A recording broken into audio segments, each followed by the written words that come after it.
इस दास ने 17 फरवरी 1988 में परमात्मा की शरण मिली थी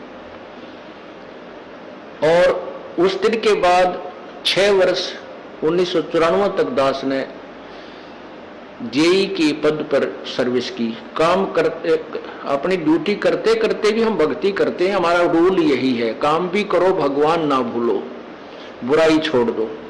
लेकिन 1994 में परमात्मा ने आदेश दे दिए गुरु महाराज ने कि तू इस काम ने संभाल।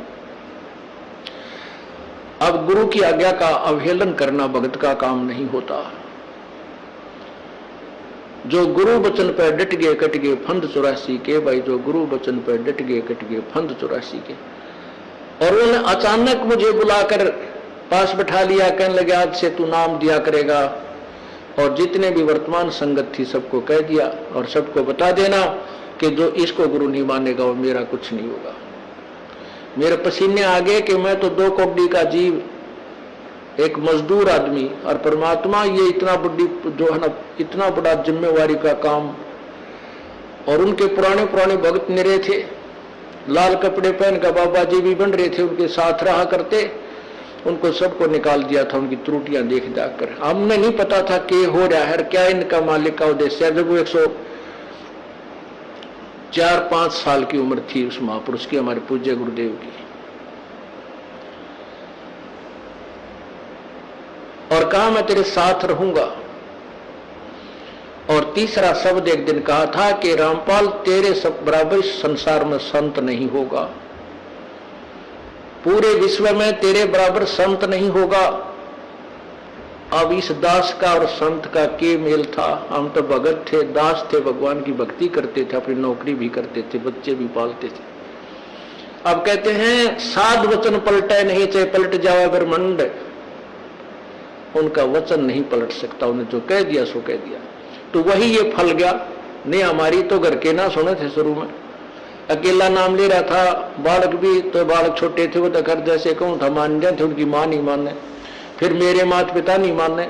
अगले भाई पुरानी लाग कुकर छोड़ना, बड़े साके में पाया। फिर परमात्मा से अर्ज करी, धीरे धीरे वो समझन लागे।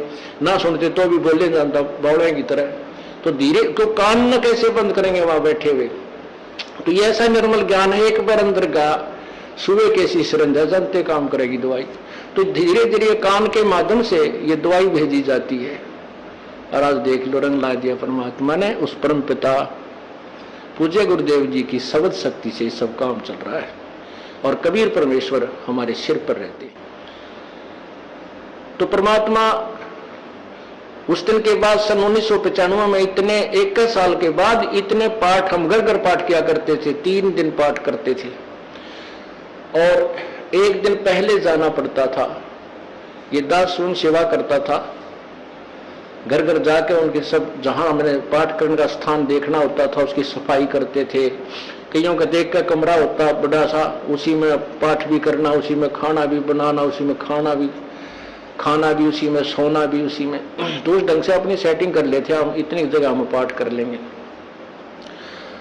तो मेरा जाना अति आवश्यक था उस समय, क्योंकि स्टार्ट था भक्ति का और स्टार्ट था इस 500 यज्ञ करने का। किसी को नहीं मालूम था, बच्चे थे सहयोग देने लगे। और धीरे धीरे फिर वो क्या हुआ कि इतने पाठ हो गए कि मुझे नौकरी, पहले तो क्या करता था, शुक्रवार को पाठ प्रारंभ किया, शुक्र ड्यूटी करके सामने चले जाते बृहस्पतिवार को, शुक्रवार को रात में तैयारी करते, शुक्रवार को शनिवार को अब पाठ प्रारंभ करके अपनी नौकरी पर चला जाता, फिर शाम ना आ लेता। शनिवार इतवार की छुट्टी हो जाती, काम चल रहा था। वो हफ्ते में हुए, फिर होने लगे डेली। अब अफसर भी दुखी और मैं भी दुखी।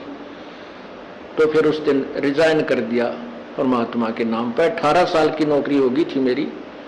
हालांकि कुछ और भी हमारे साथी कह रहे थे भाई अभी 2 साल और डट जाओ आपकी पेंशन बन जाएगी। वाह भैया पेंशन तो करा कितनी बार होगी। जो पेंशन ई बनेगी ना, या कद्दे नहीं बनी थी, या असंख्य जन्मों की पेंशन बन जाएगी। तो वो तो इस बात को नहीं समझे थे, उन्होंने तो मुझे मूर्ख ही समझा। और दास की सौभाग्य था कि मुझे नौकरी या मजदूरी मिल गई भगवान की। और उसकी पुण्यात्माओं को दलदल से निकालने की। कहते आत्म प्राण उद्धार ही ऐसा धर्म नहीं, और धर्म तो और भी है, दान करते हैं, भूखों को भोजन देते हैं, ऐसा है कि सहाय करते हैं, लेकिन जो आत्म प्राण उद्धारी ऐसा धर्म नहीं। और धर्म तो ये भी है जो गौशाला बना रखी है, धर्म वो भी है जो चिड़िया ऊपर चुग्गा डाल देते हो पशु पक्षियों को, वो भी विकलांगों के जो ऑपरेशन वगैरह कराए जा रहे हैं वो भी धर्म है, अनाथ आश्रम है वो भी धर्म है। लेकिन जो आज गौ है उनकी सेवा कर रहे हैं, अच्छी है। कोई भी प्राणी है, चाहे भैंस है, पशु है, कोई किसी प्रकार का, सबकी सेवा हमने इसी दृष्टिकोण से करनी चाहिए, क्योंकि सब में एक जैसा जीव है, वो भी धर्म है। लेकिन अब तो वो आज वो गाय है, आज कोई भैंस है, और जन्म होने के बाद फिर वो सूअर की जूनी में जा सकती है, उस बीमारी तो कौन छुटाएगा उसको। तो ये ज्ञान, ये भक्ति, ये आत्मा इस जीव को उद्धार करेगी। वो फिर 84 लाख योनियों में नहीं जाएगा, या तो मनुष्य शरीर होगा, नहीं सतलोक चला जाएगा। तो कहते हैं आत्म प्राण उद्धारी ऐसा धर्म नहीं। और तो इस दास को ये आत्म प्राण यानी जीव आत्मा के उद्धार की मजदूरी मिल गई, और सहर्ष शुक्र मनाता हूं प्रभु, आपने कैसे दया करी दो कोटि के जीव पर, और ऐसे निर्मल भगवान की महिमा, ओए होए होए, जिसके नाम लेते हैं रूंग रूंग खड़े हो जाते हैं। उसके बाद परमात्मा की ऐसी महिमा हुई, अब मुझे इतनी खुशी होती है। कैसा निर्मल समाज तैयार हो रहा है, बीड़ी, शराब, मांस, तंबाकू, उसको देखकर भी राजी नहीं है। अब ये पुण्यात्मा दोनों हाथों दान करते हैं, और हम पहले लूटन पर लगे रहा करते थे, पाप बढ़ाते थे, ये माया साथ नहीं जानी थी कि इतना नरक इकट्ठा कर रहे थे।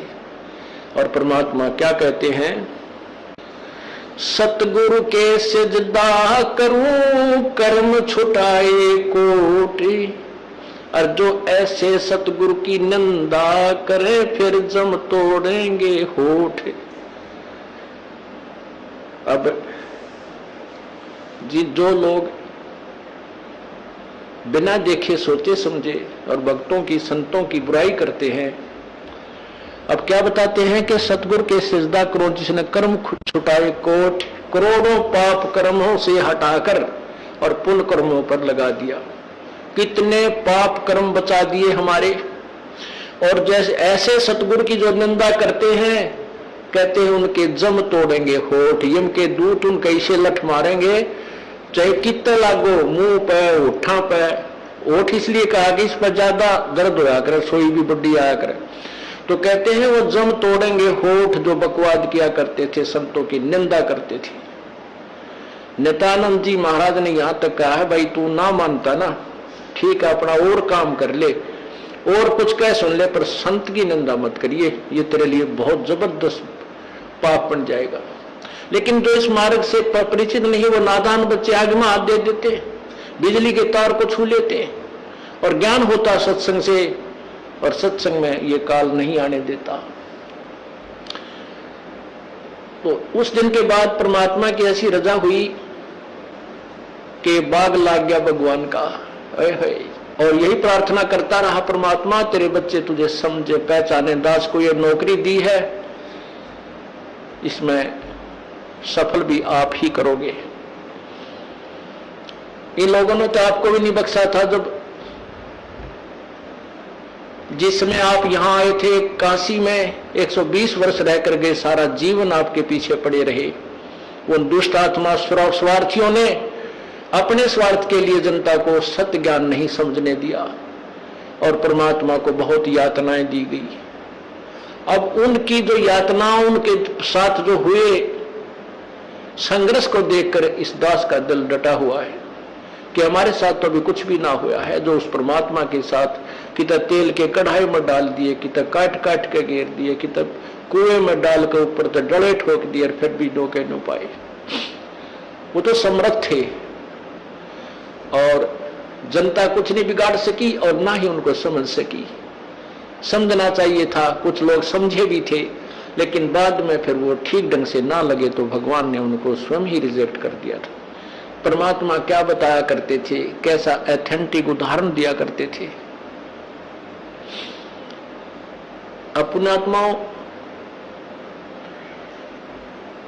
क्या बताते हैं, भाई सिरसाटे की भक्ति है और कछु नहीं बात, सिर कैसा टह पाई यो अवगत अलख अनाथ।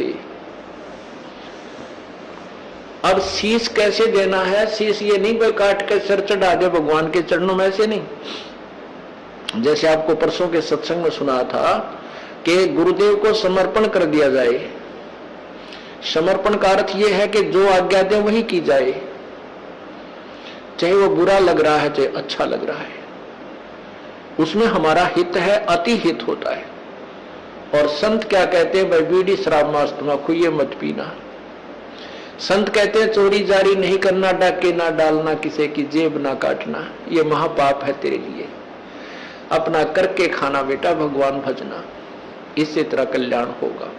और हम यही वचन नहीं मानेंगे तो फिर यहाँ स्कूल में आने की आवश्यकता क्या, इस विद्यालय में सत्संग में आने की आवश्यकता क्या। हम गलतियां भी गलती पे गलती करते रहे और फिर सत्संग में भी आ रहे हैं तो वो फेल हो जाएंगे विद्यार्थी, वो पास नहीं हो पाएंगे। अगर आप ये वीडियो YouTube पर देख रहे हैं तो हमारे चैनल को सब्सक्राइब करें और बेल आइकन को दबाना ना भूलें। अगर आप Facebook पर ये वीडियो देख रहे हैं तो हमारे पेज को लाइक करें।